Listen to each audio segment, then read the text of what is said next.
La société MAP à Pamiers dans l'Ariège. Ici, nous sommes chez le leader européen de la peinture pour les satellites et les lanceurs, comme la fusée Ariane par exemple. La société a été créée en 1986 sous l'impulsion du CNES, qui recherchait à l'époque un industriel local pour cette mission hautement technologique. Ici, on ne parle pas de peinture mais de revêtement spécial.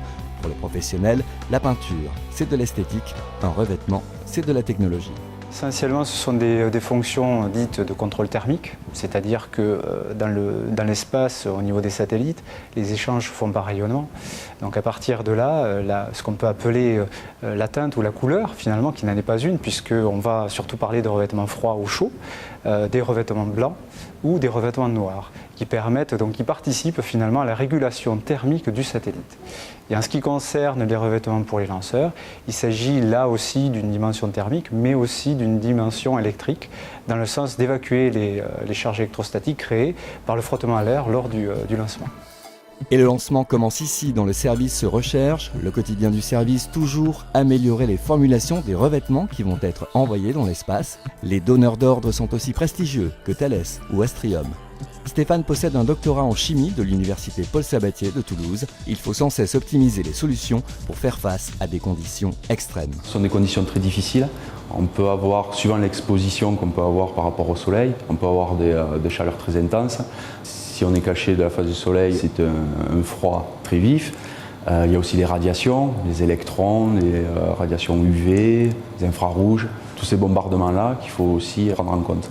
L'heure de vérité se déroule sur la paillasse. Les solutions imaginées vont être testées et avérées ici, une sorte de grande cuisine pour éprouver les formulations des revêtements. On est dans des petits récipients, on met des ingrédients, du liant, du pigment, du solvant. Alors le liant pour faire le lien, on va dire, le pigment donner les caractéristiques, du blanc, de noir, de l'électricité ou pas, et le solvant c'est le véhicule. On peut comparer ça à un petit peu de la cuisine au départ, quoi. Après bien sûr qu'on passe à des échelles qui peuvent être un peu plus grandes, même si dans le spatial on reste sur des quantités qui sont pas très grosses, quoi. Voilà, pas de grandes quantités, quoi.